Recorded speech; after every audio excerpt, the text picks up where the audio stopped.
There's been a huge announcement recently that could change how the appraisal industry works. We're diving into one of the biggest stories in the appraisal tech space, the 24-hour appraisal workflow. What it means for appraisers, lenders, and the industry's future. Intercorp, a division of Norman Spencer, has your back. Comprehensive insurance coverage from a team that's always there when you need them. The team at Norman Spencer is ready to roll up our sleeves and dig into your toughest insurance questions. We're committed to appraisers and AMCs. Intercorp's programs are tailored specifically for the appraisal industry. Put our experience to work for you. Please contact Susan Lomeli, Lomeli, at norman-spencer.com to discuss your insurance needs.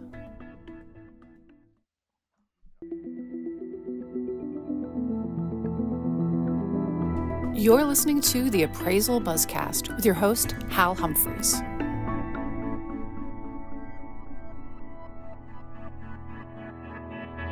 Welcome back, everyone, to today's Appraisal Buzzcast. I'm Jim Morrison. Let me bring back in our host, Hal Humphreys. Hey, Hal, how are you doing? Jim Morrison, I'm doing fantastic today. How are you? I'm doing great. Well, we've got a really special guest today. It's Brian Zitin, the CEO of Reggora. Brian's leading the charge around what he calls the 24-hour appraisal, and it's designed to radically reduce appraisal turn times across the board. Let me bring him in. Hey, Brian. Hey, how's it going? Hey, Brian, man, thanks so much for taking the time to be with us today. Do me a favor, and for the folks that are listening that might not know who Brian Zitin is, tell us a little bit about yourself, how you got into this appraisal valuation space, and what led you to launch Reggora. Yeah, no problem. The joke for this is always like any young boy, I dreamed of entering the appraisal industry, you know. But no, in college, so I went to Boston University, and my college roommate, who's my co-founder of Reggora, he's like the technical guy. Senior year, we started our own real estate brokerage. So he made an algorithm that helped us source real estate leads, basically. So my senior year, I took a bunch of night classes and was just showing properties and sourcing leads and all that sort of stuff throughout the year. So we sold about $6 million worth of real estate doing that. And one day, giving a tour, in walks an appraiser with a clipboard, and we're like, "Hey, that looks like it could use some technological help." So started shadowing appraisers, talking to them about all their problems, talking to lenders. And so when we graduated college, which was in like May of 2017, took all the money that we made doing brokerage, started Reggora. And so it's been, yeah, I guess like almost 7-8 years.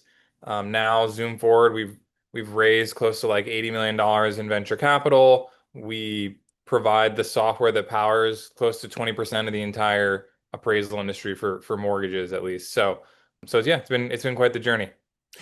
I love the fact that you watched an appraiser walk in holding a clipboard, probably a camera, and said, this could use some improving technology-wise.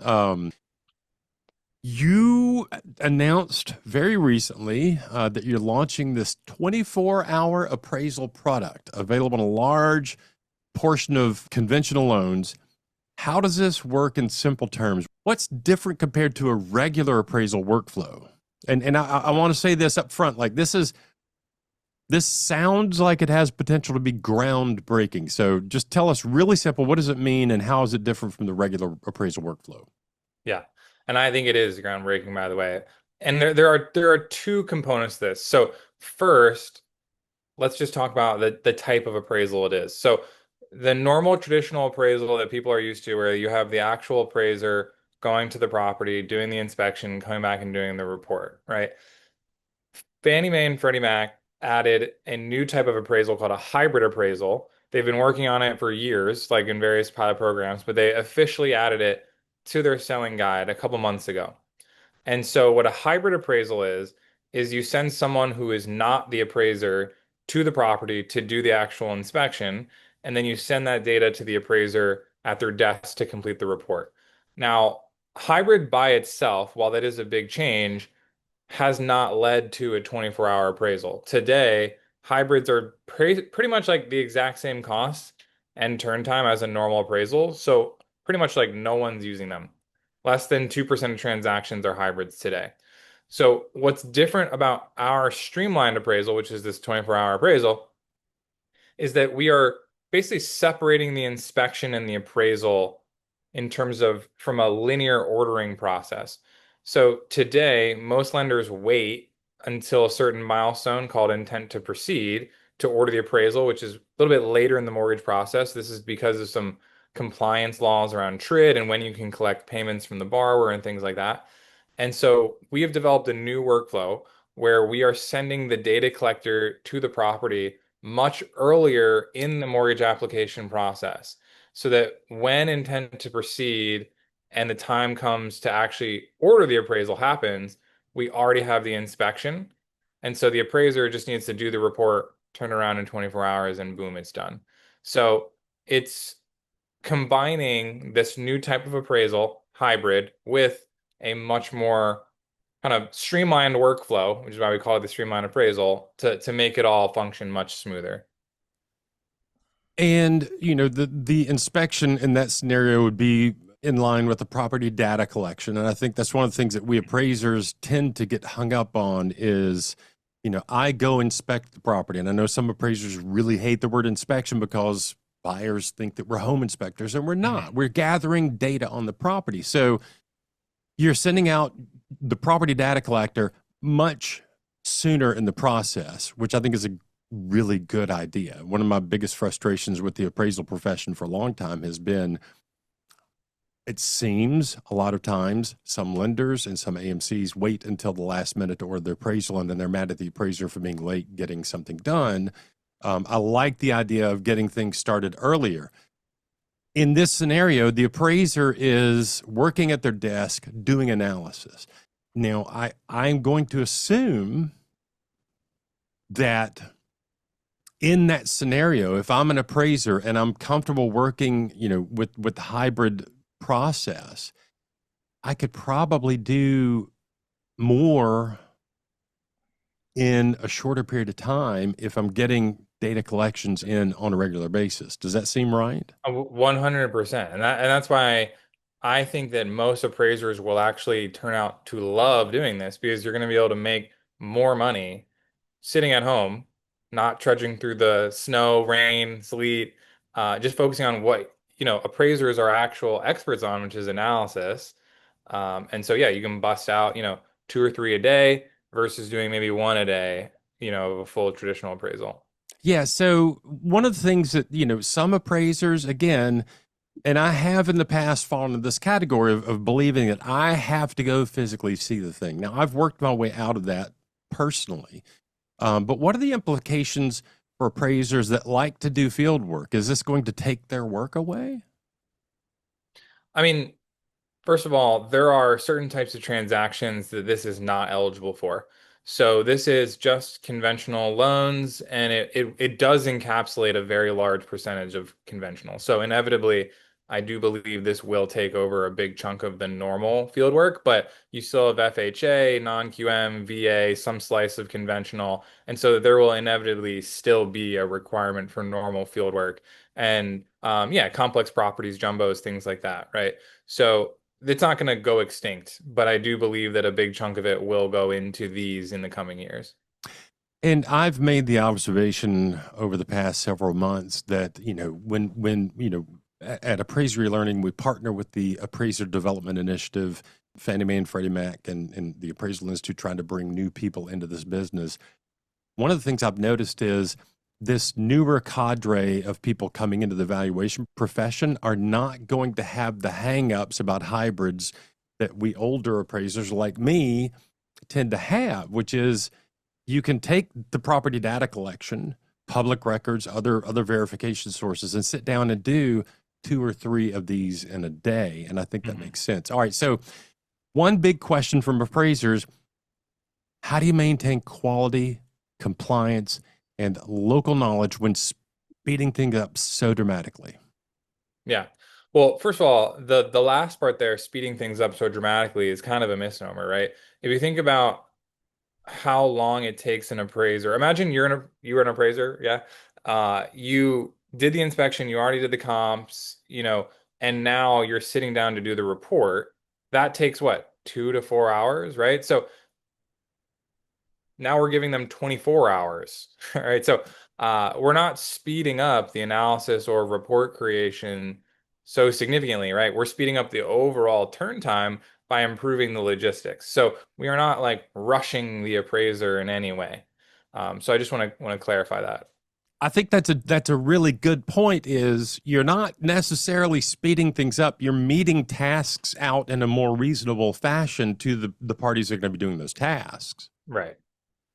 There are folks in this community, in the appraisal community, and if Brian, if you ever go on Facebook, I try not to because it's such a depressing place sometimes. But if you ever go to Facebook, you'll see appraisers that are absolutely skeptical about this 24-hour turn time.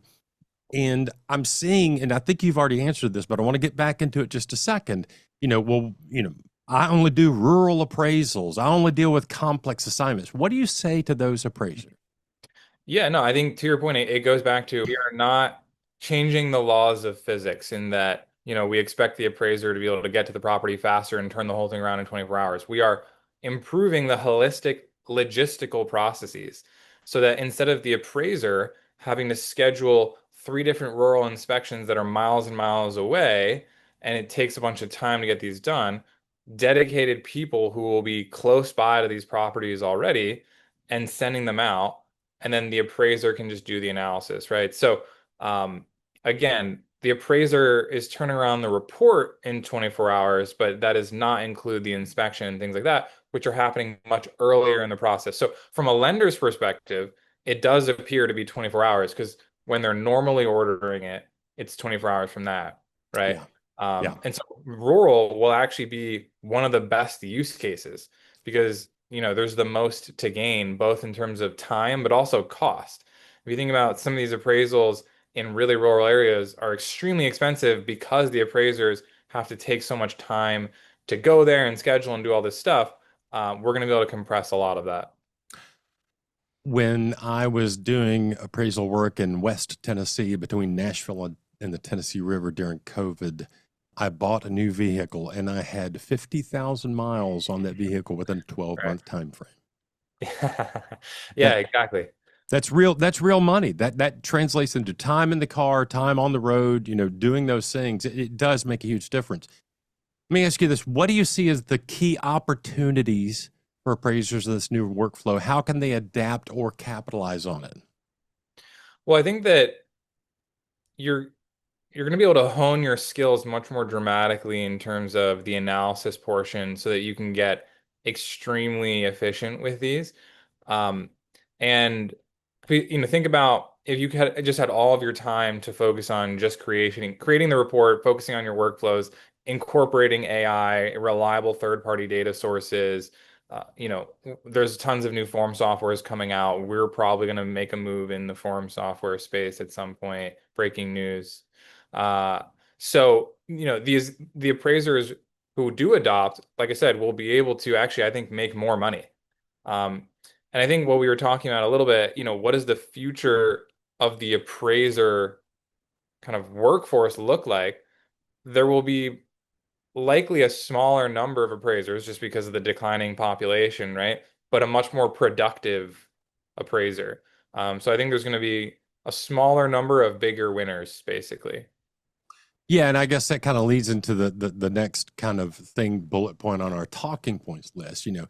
If 24-hour appraisal becomes kind of the de facto standard, getting out your crystal ball 2, 3, 5 years in the future, what do you see? Yeah, I think that there will inevitably be between kind of this change and U83.6, there will be some appraisers that are just hanging up their hats, right? And so there'll be a smaller number, but then these smaller number of appraisers are going to get really in tune with AI and, efficient report creation and be making a lot of money from the comfort of their home while the accuracy all stays the same. Fannie and Freddie are highly regulated entities who have run pilots on these types of reports for many, many years. So they have all of the stats. And when I sit down with them and I'm like, hey, here are the concerns from appraisers. They're concerned about the quality of the data, things like this. They go, well, we've seen the stats and the data is either comparable or sometimes even better. because of Yeah. the standardization of all this data collection. So I think there's this initial hurdle of just change in general, which is hard anywhere, but it's undeniable. I mean, the lenders that I talk to, if you can get an appraisal done in 24 hours or 5 to 10 days, they're going to pick the 24-hour one. Yeah. And so yeah. Yeah. And you said something just a few minutes ago that kind of stuck in my ear. And I want to open this up because I think it's a key point. You know, the appraiser can sit in the comfort of their own home and do 2, 3, 4 appraisals a day, whatever it happens to be. It's not restricted to your home. There was a time back in the day that when I was doing commercial appraisals, I would do 4 or 5, industrial and office inspections, and I would go to Belize for 3 weeks and work on those reports whilst in Belize. I can envision an appraiser who is entrepreneurial and adventurous taking these orders from Belize if they wanted to. Right. Now, of course, we still want the appraiser to be able to maintain geographical competence, right? Sure, sure. But yeah, let's say, you've been in a specific market for a while, all the units and you know how everything works. Yeah, you could go to Italy for a month, enjoy some pasta and pizza while you're doing appraisals. Once again, as long as you're maintaining that geographical competency and maintain a license in that state and all that sort of stuff. Yeah, great. So for our listeners out there, if you need to find Brian and me, I'll be in Belize. He's going to be in Italy. In the meantime, I need to hear from one of our sponsors. We're going to do that, and we'll be right back. ACI introduces ACI Sky Workbench, a cutting-edge cloud-based platform designed to streamline UR/AR appraisal report generation like never before. With seamless workflow integration, automated data management, and built-in compliance, Workbench empowers appraisers to work smarter, faster, and with greater accuracy. Visit aciweb.com for more info. Welcome back, everybody. You're listening to the Appraisal Buzzcast. I'm Hal Humphreys, your host. I'm joined today by Brian Zitin. Brian, thank you so much for taking the time to be with us today. I'm going to warn you, Jim Morrison likes to come at me with these anonymous appraiser questions to try and trip me and my guests up. Jim Morrison, do we have an anonymous appraiser question that we're going to tackle today?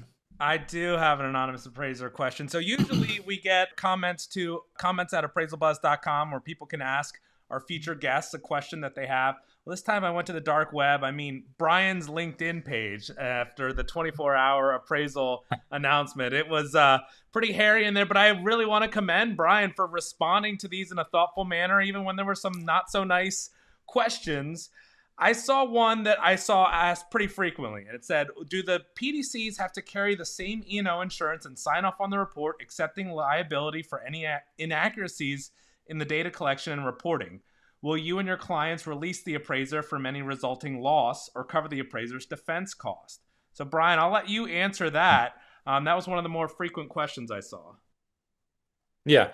And again, this comes from a misunderstanding of what the actual hybrid appraisal report is. Built in right into the limiting conditions is that the appraiser does not guarantee the accuracy of the data, and they're relying on a third party and assume that that data that has been provided to them is correct, right?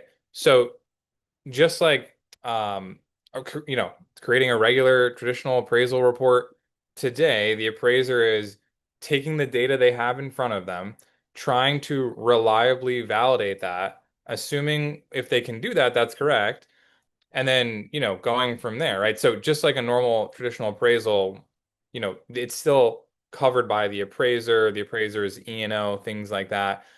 And if they cannot reliably validate the data that has been provided to them in these property data reports, then they can either do make the report subject to it can be upgraded to a full appraisal.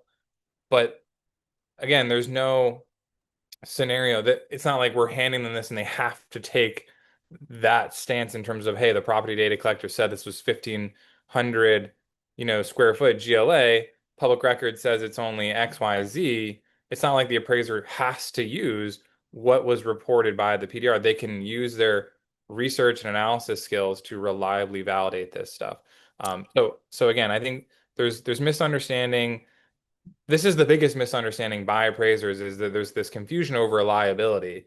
And if you really read into the reports and the limiting conditions and the scope of work and all of that, it should significantly ease concerns. And by the way, we did validate with the largest E&O provider that these are covered as well. So these have very, very low risk, just like a normal traditional appraisal would. Yeah, and I would add to that, when we think about real estate appraisal as appraisers and complying with USPAP, USPAP does not prescribe whether or not you inspect the property. USPAP says you have to identify the property in a meaningful way and not in a misleading way. So if you can do that with a property data collection report, then I think you're totally fine regarding USPAP. The other thing that I would point out is, with UAD 3.6, Fannie and Freddie have both allowed for us as appraisers to put in the report. There's a spot to put in what company and potentially what person provided the property data collection report. That is available to us to report. So it's always been on us as appraisers to verify any information necessary for credible assignment results. That's not changing. Right. And there has never been a requirement for us to go out and physically inspect a property with regard to USPAP. So I think I talked to Brian. I'll tell you the story real quick. I talked to an appraiser in Jackson, Tennessee. This guy is about my father passed away last year. This guy was about my dad's age, so he's probably 83 years old. He is no longer appraising. But a couple of years ago, he and his son started taking hybrid appraisal assignments from some lenders that were offering the services, and he loved it. Mm-hmm. And some of the people in the class got really mad at him. You're killing the business. He's like, I'm making more money doing less work. I don't see the problem. So I think there will still continue to be pushback from the appraiser community in certain areas. But at the end of the day, this is an option that if you, as an appraiser, from a business perspective, get your head around, I think there are some opportunities out there. Brian, thank you for taking the time to be with us. Jim Morrison, did we answer the question passably? I think we did. I wonder, I'm sure we'll get some feedback on this when this is posted. But Brian, we really appreciate your time today. It's great to talk about this topic with you. Yeah, no, I really appreciate it, guys. Yeah, Brian, thank you again for joining us today and sharing this forward-looking view of the appraisal industry. We'll be watching how this 24-hour workflow evolves and impacts our world.